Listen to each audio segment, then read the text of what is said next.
to run a workshop on extracting DNA.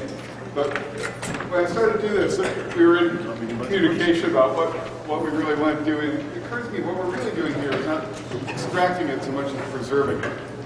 Because the extraction goes on in a lab later and is sort of beyond us. And that's a good thing.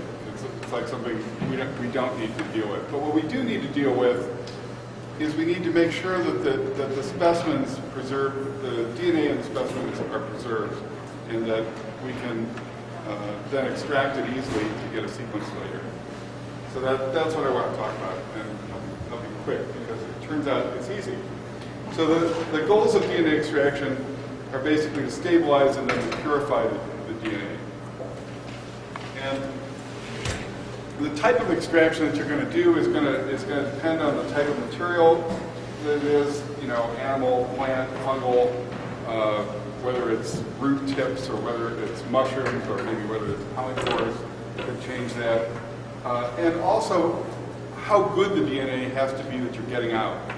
So if you've got, if you're going to sequence an entire genome, you've got to get quality DNA out. But that's not what we're doing, right? What we want usually from these specimens is one or maybe two or three sequences of particular genes in a relatively small little piece.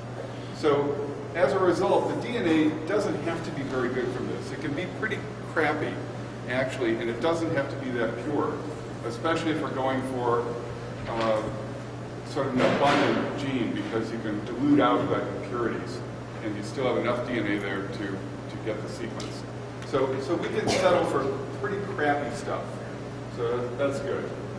And that's just what the next one says, so I can move on with it. I just want to give you a little background on the properties of DNA in terms of the stability. And the take-home message is that it's a highly stable molecule that really you have to work to destroy DNA. And so that works in our favor.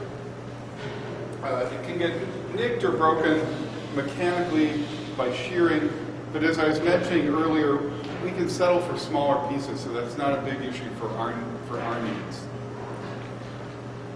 It can get damaged by some chemicals like phenolics and tannins and stuff, and this actually can be a problem, especially on plant DNA, that sometimes plant stuff complexes with the DNA makes it difficult to use thereafter. With most fungi, this isn't a huge problem. And over the long term, oxygen and water damage it, but that is the long term. We're talking, decades before the kind of damage that this would inflict on you. But does it matter? I mean, once you've done the extraction and you get a sequence, does it matter what happens? I mean, do you guys actually preserve the DNA in the long term in kind of a herbarium setting? There's been a lot of talk about this, about if you're going to extract from a specimen, maybe you should preserve this DNA long term, because down the line maybe somebody else will want to sequence something else. And the answer is no, we've not done that. And by and large, it's not necessary, I don't think, because you can always go back to the specimen if you preserved it in the ways that you just heard about. You can always go back to that specimen and get more DNA back out. Or your rotten cartridge you're getting. So overall, DNA is pretty tough stuff. Now, in the short term, there's only very few things that will break down DNA. One is strong acids, like much stronger than we're going to experience unless you're like pouring battery acid on the things. Very high temperatures, things that would burn it, basically. Like boiling it is gravy. It kills everything else, but the DNA is preserved. So very high temperature, basically. And then specific enzymes called nucleases are very efficient at breaking down DNA, and those are the ones I want to underline. That is, when DNA breaks down in a specimen in a short time, that's the cause, is that nucleases are doing it. And the fungi themselves and any kind of biological material has nucleases in it. And they're usually compartmentalized in the living cell in a way that they're separate from the DNA. But when that cell dies, those compartments break down, the nucleases are released, and the DNA will get chewed up very quickly by the nucleases. So the main thing that you're doing when you're extracting DNA or stabilizing it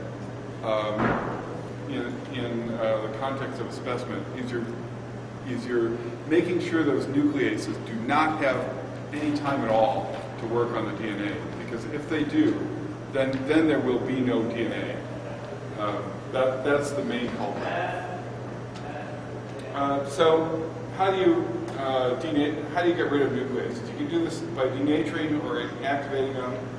High temperature, not so high that it destroys the DNA, but high enough to kill the nucleases, because nucleases are proteins, right? So anything that denatures a protein will denature these.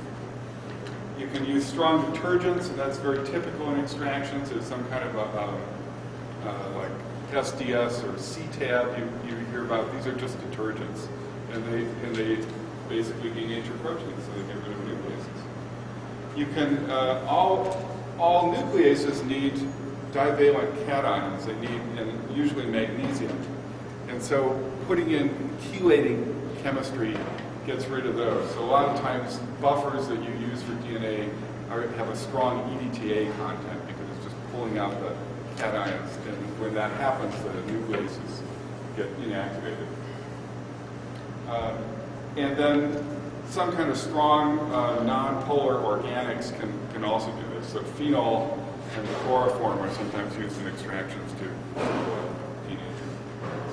Now this is all stuff you don't really need to know. And I'm filling time because I could go right to the point that it's very simple. So is there like an optimum, or does it matter what temperature we dry specimens at? Or is that basically better? Is that a concern for the microscopy later rather than the DNA? I think no. I think as long as they dry quickly, the temperature probably does not matter. Okay. What you want to do is drive the water off as fast as you can. So high temperature can do that, but it has other adverse properties for the microscopy later. These modern food dryers that we have that that have the forced air are really great. They do a great job of drying the specimens quickly, and that will preserve it. So that's the other thing, to inactivate nucleases, just dry them out, keep them dry. So, punchline, what's the fastest, cheapest way to preserve DNA in a mushroom specimen? Dry them out, dry the specimen, keep it dry. So all the things that you just heard about vouchering and stuff, if you just do that, it will preserve the DNA in the specimen. And if you're in kind of an area where there's a high humidity, like maybe you live in Vancouver, and you're getting a lot of humidity there all the time. Well, sometimes specimens can be hygroscopic and rehydrate and so on. When you dry them, when they're dry, put them in a Ziploc bag and zip it up. It'll stay dry. It'll cut it off from that external moisture, and that'll keep for a decade easily. Not if it's really humid. Even in a Ziploc bag? I lost stuff at home because it was at home where it was more humid.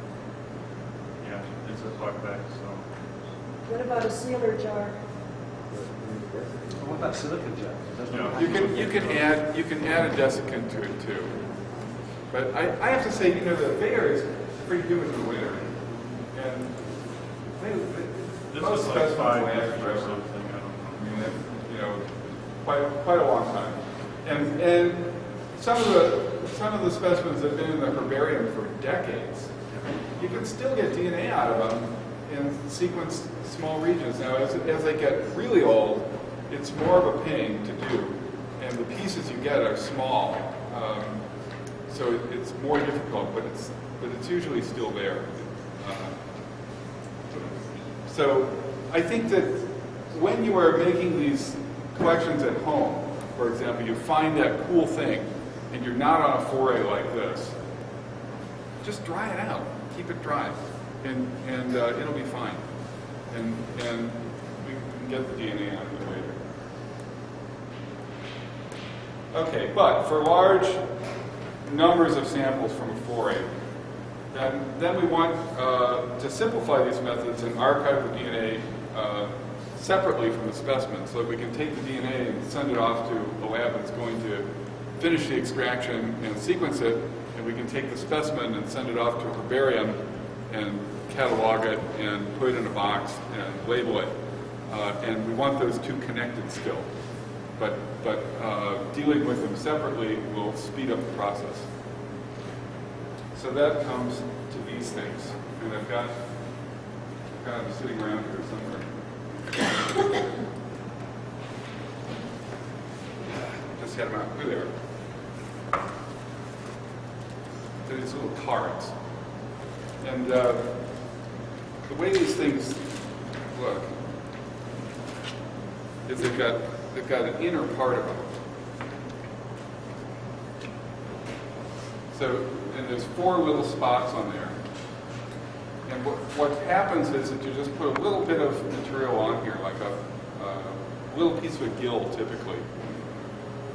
And then on the outside of the card, you're going to put a label for what that is, as the collection number, so we keep it together. And then you just hit it with a hammer and air dry it. And it's supposed to be good for decades like that. So are you putting 4 samples on one, or just So you can one? put 4 samples on one. From the same thing or from different things? From different things. So you have, 4 collection numbers here, and then you have 4 little pieces inside. How much material do you need to do DNA analysis then? We're talking about stuff like pinhead or Yeah, you don't need very much. You need about as much as you would use for, probably a little bit less than you would need for a microscopic examination of the very same specimen. So fingernail clipping. Yeah, I think on the handout I said about 5 millimeters by 5 millimeters. That would be oodles. I could. There's chemicals in the paper. And so exactly how this works is not fully disclosed because they're selling these things to us for $4 or $4.50 a card. And I'm guessing all it is some kind of a silicon-based filter impregnated with EDTA and a detergent. But that's my guess as to what they're doing. What they say in their literature is that it denatures the nucleases and it binds the DNA. And then you get back to the lab and there's a longer process to extract it, but there's actually a shorter way to do it, which I'll mention briefly. Where do you find these things? Amazon. Yeah, you can. I was just looking for an image of it on the web, and I typed in, FTA card, Walkman card, image. There's only 2 left. At that price. Yeah, you can see that the 2 new ones you can get for less than their regular price. So here's their box of 100. It'd be $459, and apparently somebody's got a couple new boxes that they're willing to sell for less. We really should experiment and find out if we can make these things for next to nothing. Because I think they're selling us something for $4.50 that probably cost them a nickel to make. But even at $4.50, it comes down to just over $1 a sample to preserve it, right? So it's not that bad. And then down the line, if you look at the handout, I give some estimates of what it's going to cost beyond that. I would guess for most labs, it's going to be somewhere between another $5 and $10 to produce a sequence out of this. But it's relatively quick. And you can go to YouTube and see how this is done. Bryn Denninger put this up on YouTube. Let's see if we can get it to play here.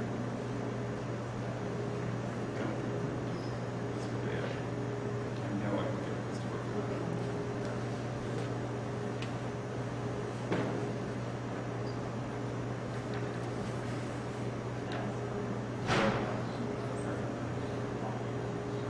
You don't have the sound.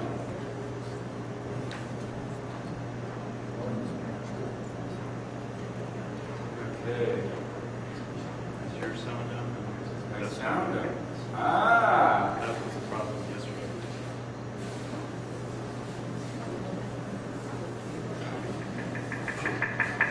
There you go. All right.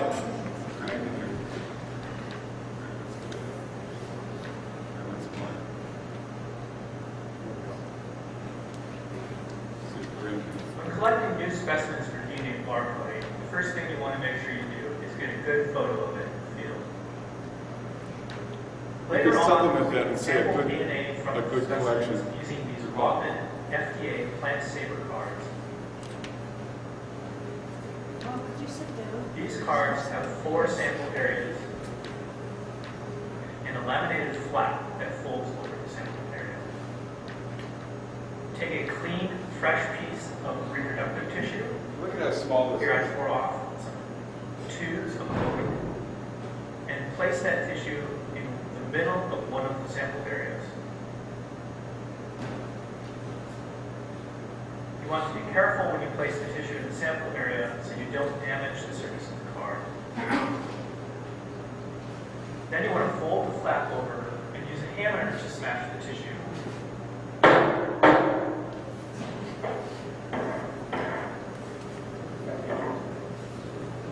Next, check and make sure that you properly smash the tissue by observing the back of the card and looking for a stain on the back.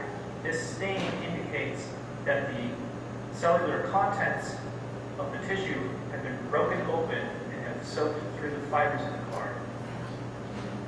There you can see the stain. You want to remove excess tissue that accumulates on the flap as well as on the surface of the sample area. And be careful when you do this again to make sure you're not damaging the fibers of the card. It's important that you label the sample right away and then allow the cards to air dry. Or if you're in a humid environment, you can place the cards in a Ziploc baggie with desiccant.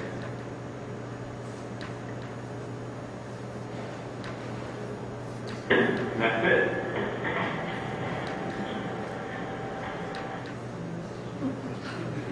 Tough, huh? We could have cut to the chase here. You could have saved several minutes here on my presentation. But very simple, and we have used this. We had a much smaller foray on the initial collections at Yosemite Park, and we had sort of an assembly line of photographing and then hammering these things, and they extracted very well. And the other thing is that the extractions from this point on are actually very, very easy. And Denninger also published something on that. There's a teaming it up with another kit, the extract and amp kit from Sigma. Allows you to punch these things out, put them in a microtiter dish where you have 96 wells, so you can do 96 of these at once. You add buffer, you cook it for 10 minutes, and that's it. You just add, after that, you add a second buffer to it, and it sits overnight in the refrigerator, and then it's ready to be used the next day. So it's like no time at all to extract once these cards are made. And so that's the real advantage of them, is that if at a foray like this you take the time to bang out your specimens on the cards, somebody in a lab will need very little time to extract everything you've done. So here today I brought something just over 60 cards, I think, or something like that. So that would give us more than 200 specimens that we could do. That would be 2 microtiter dishes plus. So it would maybe take 20 minutes in a lab to do. So it can be pretty fast. The rationale for removing the excess tissue is that crucial? And what's the rationale? I'm not sure what the rationale on that is. One I guess, is that it could it could dry up and fall over on other different areas of the card. So it might be partly just a cross-contamination issue. It also, if you have a lot there, it could decay. The part that's going to be preserved is going to be the part that's interacting with the fibers of this card. So the stuff that's up above there is not going to be preserved, and you might as well remove it. Any questions on this? How well does it work with polypore stuff? Yeah. So I did try polypores, and he said it worked okay, but not as well. And that was our experience too. That especially if it's a fairly dry polypore, it's probably not worth the time to do this. You want things with a fairly juicy cellular contents. Right. You don't do it for like wet deep crusts and things where there's not much material. No. Sorry, what was your comment? I didn't hear you. So some of the fungi that people study, like Tom and other people, are really obscure little crusty fungi on their logs. There's not much tissue there, so They're not really suited to this. And the polypores he was mentioning are also not as well suited, although they can work, they just don't work as well usually. The juicier ones could be okay. Do you have a list of the labs that you can send your specimens to? Because Yeah, at the moment it's 0, so it's a very short list. well, there's if you go on the web, like what's his name, Michael Krull was studying DNA of morels. Yeah. So I sent some morel specimens off to him, and it was like dropping them into a black hole. And I was just wondering, is there any? So he doesn't actually do the DNA sequencing. No, I don't. He doesn't do them. when He's did sort of you like when did you send that? Pardon me? He finished that project, so when was it recent? No, this would have been like 6 years ago. Oh, okay. That's why I'd like to know, because Yeah. some of us And- don't.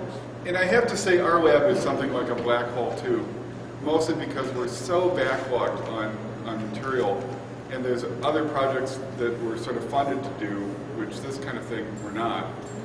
And so, it usually it usually sits around for quite a while. And in our lab and many others, I think what the expense ends up being is not the reagents so much as the manpower to do it. And usually the people that end up doing sequencing for forays like this are undergraduates, and then it takes maybe a month and a half to get them trained well, and then some of them will only last for another month after that. So you don't get a lot out of them, and even they want some kind of a project that they can wrap up into a paper at the end, because that's what's going to get them into grad school these days. Almost to get into grad school, you need papers. So they'll, instead of looking through everything in a foray, they'll go, well, I'll look at just the Pluteus, or I'll look at just the Suillus, or I'll look at just the Russulas, or something, some project that might come out of it. So if you had, because I've got what I think would be a great BSc thesis or master's thesis thing for doing DNA and tricholomas. So would I write to universities that have mycology departments and say, hey, I got a chance to give a bunch of specimens to you, and then you strike up how would you, I just like to know. Actually, Golma, let me just comment. One of the things that we're trying to do as a mycological society, or one of the places we've talked to Department of Agriculture, and actually here in Lethbridge, there's a fellow mycologist who would potentially take all the specimens we give him, but what he would like for us to do is to sponsor a student, a summer student. So kind of like what Tom was saying, get a summer student, train him up, and then the student does as many DNA samples as we can send them. So typically what we'd end up hopefully doing in the long run, and we were kind of hoping, we've been working on some lottery fund grants, and it's not going really well. So out of those, they really like to give students, scholarships. So those are kind of things. So one of the things that the Mycological Society will probably address in the near future is to create a scholarship be able to send a student to a place like this, and then they'll take care of all of that. And then what we do is we just send them all of our DNA sampling from places, like 4As, and stuff that anybody might send in. Like whether you're sending stuff in from the north, or where people are finding stuff, and then have it processed. So I think that might be our doable way of getting around it. But we need to raise some money. I think in the long run, what we really want is a central sequencing facility that just does it for a set cost and posts the sequences immediately for anyone that's interested in them to look at. So, like when you send it off, the net result is a sequence posted on the web, connected to all the information that's associated with the voucher from which it came, and then anyone could then look at it and figure out what's going on with it. Yeah. And for us, actually, sorry for interrupting you. So if we have 200 sequences that come from a 4A like this, and we're talking at, like what Tom was saying, $5 a piece, well, that's $1,000, and there's 60 of us here. Maybe the 4A cost goes up $16, and we fund it that way. But there's all kinds of ways of doing it. It's actually about $1 a little bit a piece because you've got 4 of them on each card, right? Well, no, it's still $1 per sequence. It's not. So it's the card is $1 a piece, even though you pay $4 for the card. And then there's the actual processing, and that's about $5. So there's ways around it, and we're contemplating. So would we do that so that if we want to see if we've got a certain mushroom, we can send the DNA in? Absolutely. That's the point. What was the comment? Rose was saying more or less that I've got a mushroom that I can't identify, and I can send it in and find out what the hell this thing is. And it's going to cost me however many dollars. That's what she basically says. So in other words, you've got something that's growing in your backyard that you can't deal with. You can do this process and describe it, take a photograph of it, send it to us. We can process it, and at the end of the day, you get your name of what the mushroom is. Yeah. Then you can look it up and see, yeah, I made it. Right? And What would be great is like if all the data from a FOIA like this just ended up on like a Google Docs site where anybody could access it. yeah. And then when the sequence comes, it goes up, right up there on another line for that specimen. Yeah. So this is going to put an end to name changes. No. No, it's actually driving them in some way. Yeah, no, it's nice. No, Their name improvements. Yeah.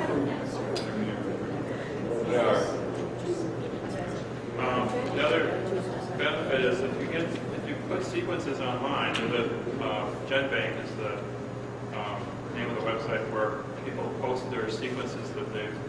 I think they're all required now if they publish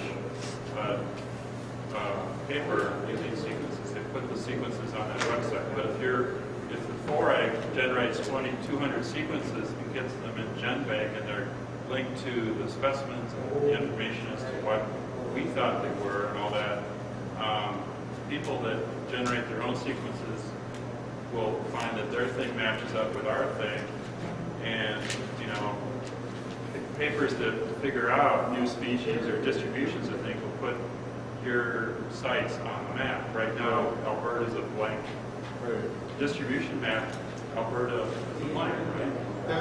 There's actually a bunch of mushrooms. It's changing, but it's changing, but historically there's not been a lot of stuff, Right.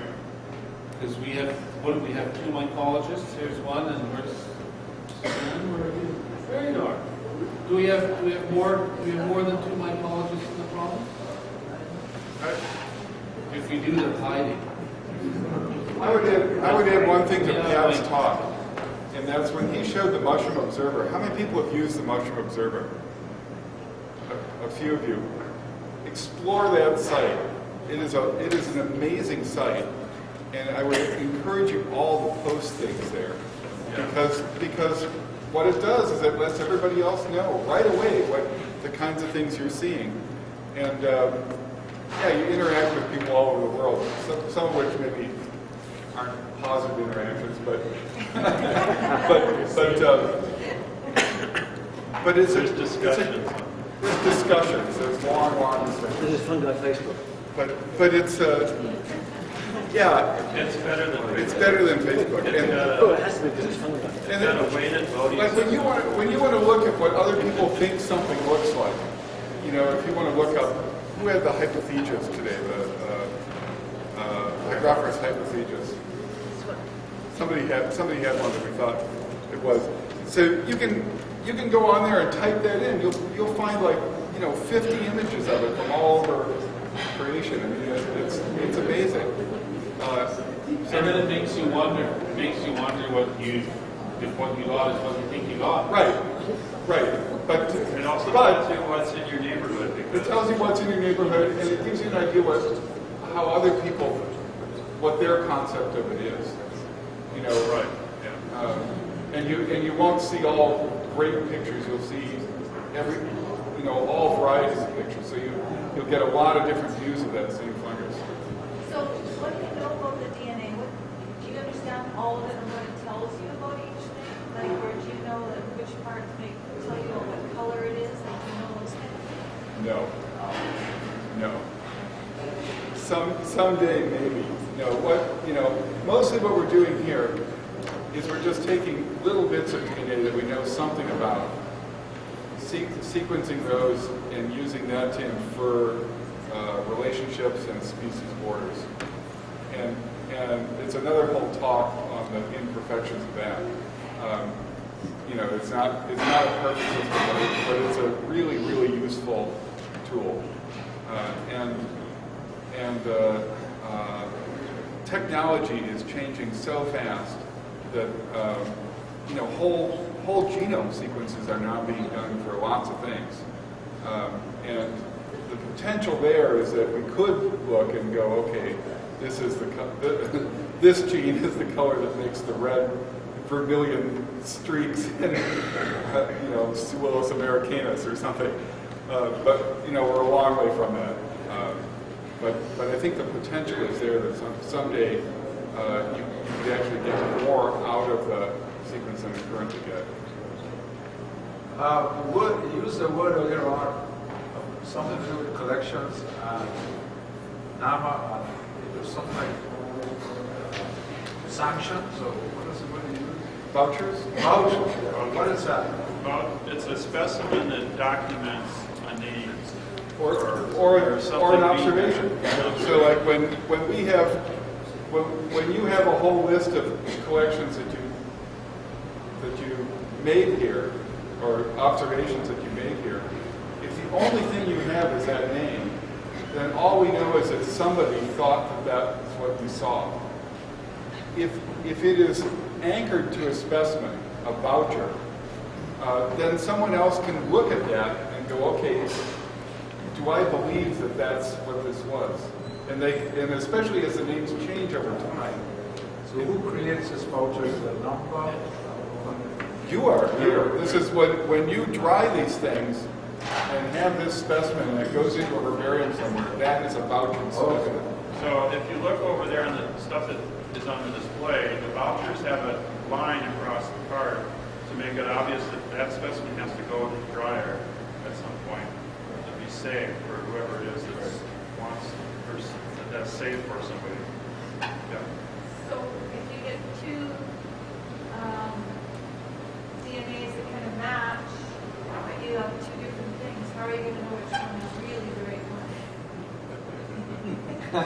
one? Oh, and that's actually a common occurrence because the database for DNA is awful. So because there's a lot of stuff that gets put into it that's wrong. There's names that haven't been updated. There's all kinds of things. So it gives you more information, but it's not automatic yet. And there's there's a lot of work being put into the database now to try to improve it. Basically improving the vouchers and information. To improve the vouchers sequences and based. also to annotate the database so that people actually look through the sequences and go, okay, this cloud of sequences that has 3 different names is really this name. So that has not been done yet, but it's just started to get worked on. And it's really important because in the world of ecology, fungal ecology, everything is sequenced now. That when we look at fungal communities, it's all sequence based. You know, just take the soil, grind it up, and sequence everything, and then you can say, okay, well, there's these 6 trichomas in there, and there's this pseudomonas and all these penicillia and blah blah blah, and the whole big laundry list. But that list is only as good as the database, and so it's critical now that these databases get corrected and updated. And the best way to do that is to have new collections come in that have vouchers associated with them, because a lot of what we're finding is that when we're comparing sequences now across, especially North America and Europe, is that we have different stuff. We've been calling it the same thing, kind of the Lactarius deliciosus example that's here. We have things that look really, really similar and that we've been applying European names to, but it turns out it's not the European species. And so when we use data from Europe and try to match it, we go, well, it's close, but that's not quite right. And then we've got these other sequences from Alberta that match, but we don't have a name for it. So that alerts us that, okay, there's these things that are parading under European names, but are really North American endemic species that need to be described. Or they're in the east and you have a different thing in the west. Yeah.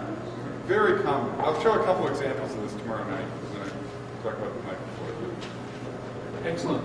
One of the things I'm going to point out, I think that when are we going to start doing hammering out some extractions? After Paul's talk tonight? Yeah, we could do that. We can start with that. So what I'd like to do is, we're going to do some of those, and I would really encourage, and I'm probably even going to, if I don't see somebody over there, I'm going to elbow you and send you over that way. Because I'd like us to do that with Tom, with some of our stuff, and just learn it. And also what I'd like to do is, we're going to have some mushrooms here that we're going to struggle with in identifying. And we've already decided that what we're going to do is describe them.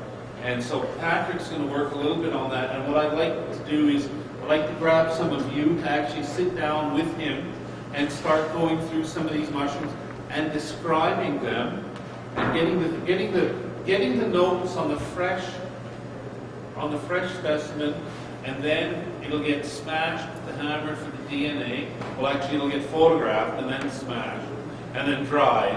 And then, because it might be something we don't have a name for. And I think that's something that I'd like us guys to do. And I see lots of smiling faces who'd love to do that. But it seems like it would just be in the circuit where somebody's going to a dryer that's smashed before closing the dryer. So let's kind of get actively involved in this citizen and in citizen science and let's own it. And because at times we're not going to have these guys around, and then we know what to do, we know what it takes, when we find something really unique and different, we can deal with it. Absolutely, we're pioneering this. We here are pioneering this for North America, because we're going to try and figure out how it works here. Foray with smashing hammers. That's right, smashing hammer foray, and then from there, hopefully it does the tour across all of North America. Melanie, So our dinner has been ready for a while. So we should maybe push these specimens in the center and eat around it, or how do we? well, actually, whoever specimens these are, you guys know who you are. Take them and put them on the table. And then,